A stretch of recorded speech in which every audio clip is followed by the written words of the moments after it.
Siap.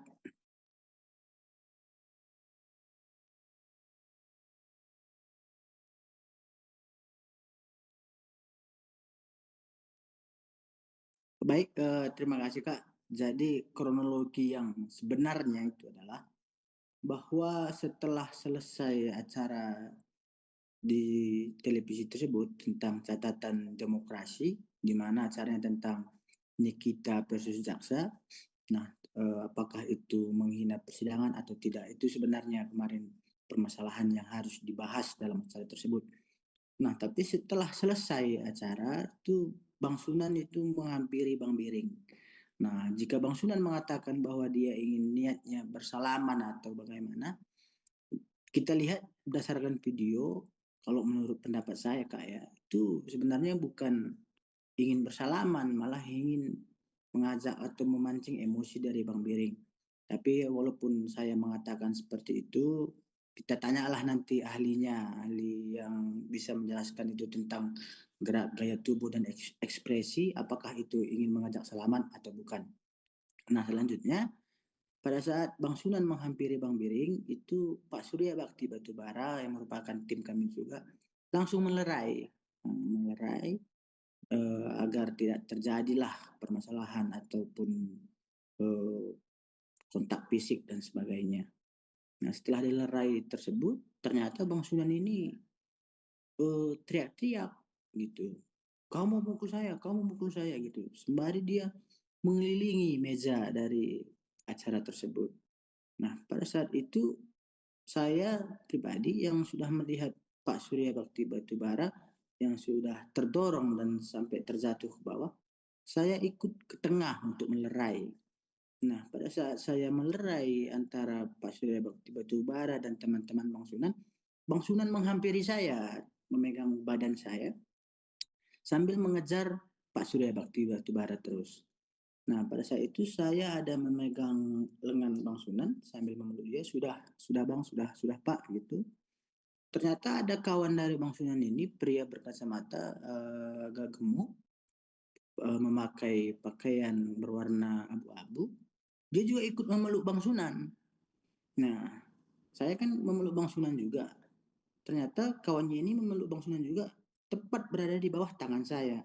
Nah, jadi pada saat kawannya ini ingin merangkul Bang Sunan, ingin memeluk ke bahunya gitu, tangan kanan saya otomatis terangkat oleh tangan anggotanya tersebut. Sehingga pada saat itu mengenai tangan Bang Sunan. Nah, posisinya seperti ini tangan saya. Nah, seperti ini, mengenai ini.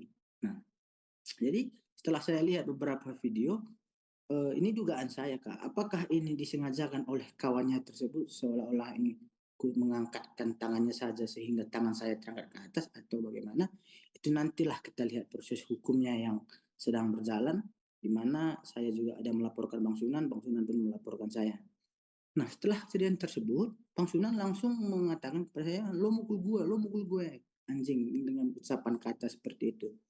Nah, dibarengi dengan teman-teman yang lain, lo mukul gitu.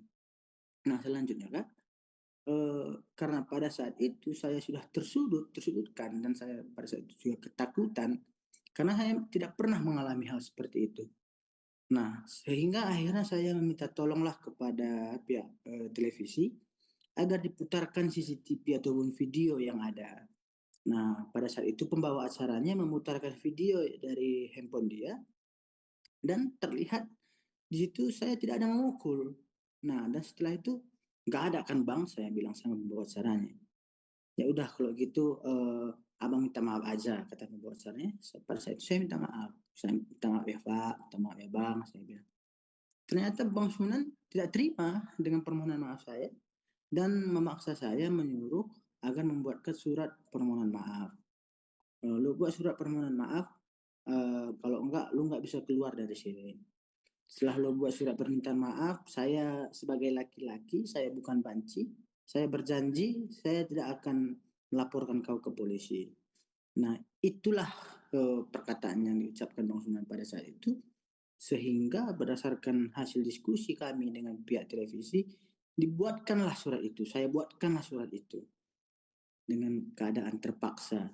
yang dimana dalam suratnya seperti ini, Kak. Saya Nofri Kapta Putra Kaban dengan ini memohon maaf kepada Bang Sunan di dalam acara tersebut pada tanggal 12 Agustus 2025. Nah, tetapi setelah surat itu saya tangani dibarengi dengan materai yang buku dan pulpennya sudah disiarkan oleh pihak televisi, ternyata kawan-kawan dari Bang Sunan dan Bang Sunan sendiri tidak terima dengan isi surat tersebut dan kembali memaksa saya agar mengubah isinya bahwa saya harus menyertakan saya itu memukul Bang Sunan.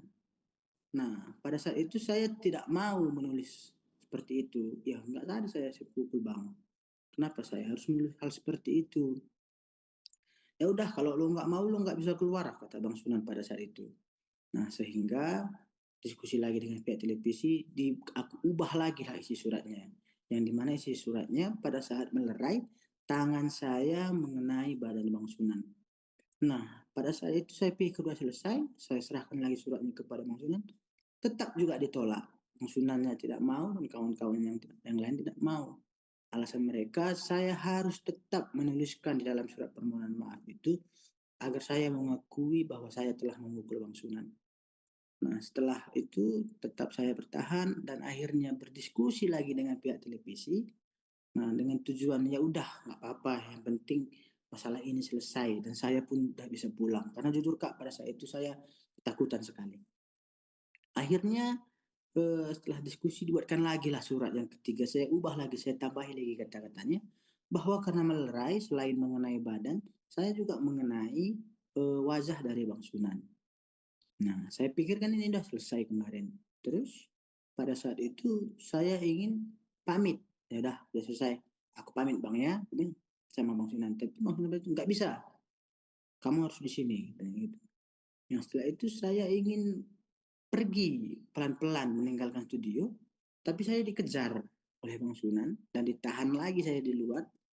Dan pada saat itu menurut saya merasa dipermalukan, difitnah, karena setelah dia melakukan wawancara dengan kawan-kawan dari media, dia menarik saya ke depan kamera rekan-rekan media. Ada kawannya, ada 2 orang yang menarik saya ke samping Bang Sunan, yang dimana pada saat itu Bang Sunan memfitnah saya, mengatakan bahwa saya telah memukul rahang dari Bang Sunan. Dan pada saat itu juga Bang Sunan menduga ataupun mengatakan bahwa saya ini adalah suruhan ataupun titipan segala macam sebagaimana yang disampaikan oleh Nenek Emma Waroka. Di situ saya bantah bahwa saya diajak oleh Dr. Andreas. Nah, mengenai bagaimana kok Dr. Andreas apakah diundang segala macam katanya kemarin, saya mengatakan bahwa Bang Andreas ini diundang oleh narasumber Bang Biring. Dan pihak televisi pada saat itu mengatakan setiap narasumber berhak wajib atau bisa membawa 10 orang untuk ikut dalam acara tersebut. Dan itu sudah saya jelaskan. Nah, karena pada saat itu saya masih ditahan, saya akhirnya minta tolong kepada pihak televisi pada saat itu, tolong saya Pak, saya mau pulang. Akhirnya saya diambil secara diam-diam dengan alasan kepada pihak Bang Sunan, oke kami amankan, kami bawa ke studio. Tapi pada saat itu pihak dari televisi membawa saya ke studio dan membawa saya ke lorong-lorong dan menempatkan saya di dapur. Nah, pada saat itu setelah beberapa menit kemudian dibukalah pintu belakang dari pihak televisi dan menyuruh saya, "Udah Bang, segera cabut Bang, diam-diam aja Bang." Akhirnya saya cabut dan selamat dari kejadian tersebut. Seperti itu kronologisnya, Kak.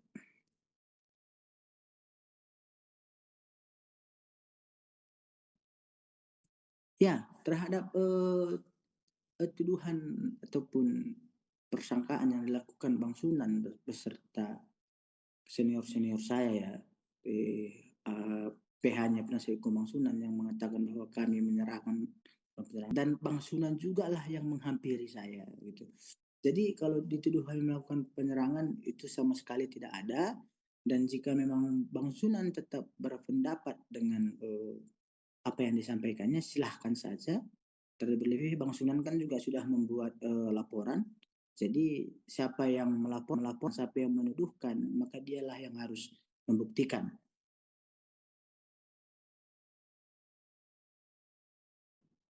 Ya, kemarin oke. Kemarin saya juga ada membuat laporan polisi tertuju kepada Bang Sunan Kalijaga dan kawan-kawan. Nah, kenapa saya melaporkan Bang Sunan?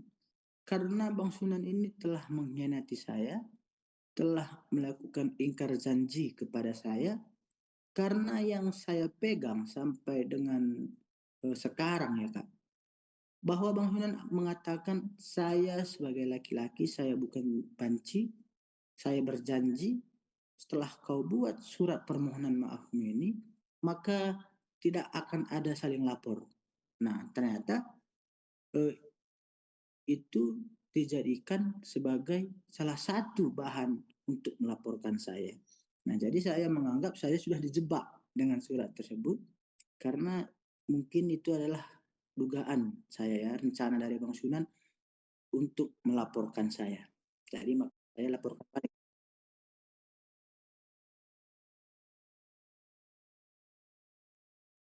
Nah, kalau terkait playing victim atau sebagainya, Kak, nanti kita lihatlah proses hukum yang sedang berjalan. Saya pun tidak mau menggiring opini sebagaimana yang dilakukan oleh senior-senior saya itu. Yang penting saya sekarang sudah menyiapkan bukti-bukti petunjuk dengan kode P20 sudah saya siapkan bukti-bukti petunjuknya. Mana nanti yang flying victim atau mana yang bukan. Kita lihat nanti proses hukumnya. Tapi saya demi Allah Kak lillahi ta'ala nggak ada memukul Bang Sunan.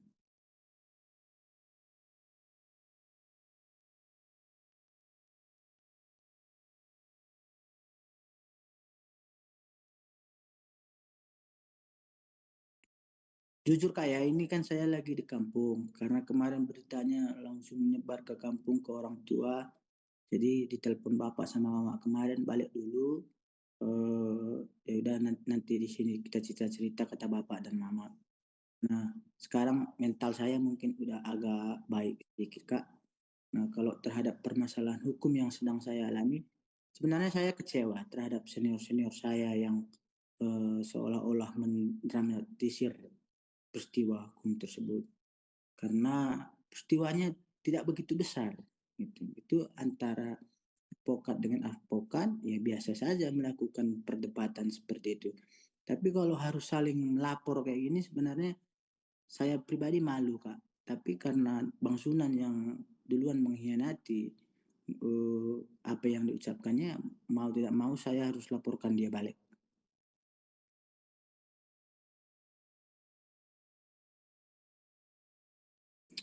Kalau support dari Bang Biring dan kawan-kawan yang lain, supportnya hadapi saja, Dok. Nah, panggilan saya kan dia Dok, Kak. Hadapi saja, Dok. Kalau memang kau tidak ada memukul, hadapi saja. Seperti itu, Kak.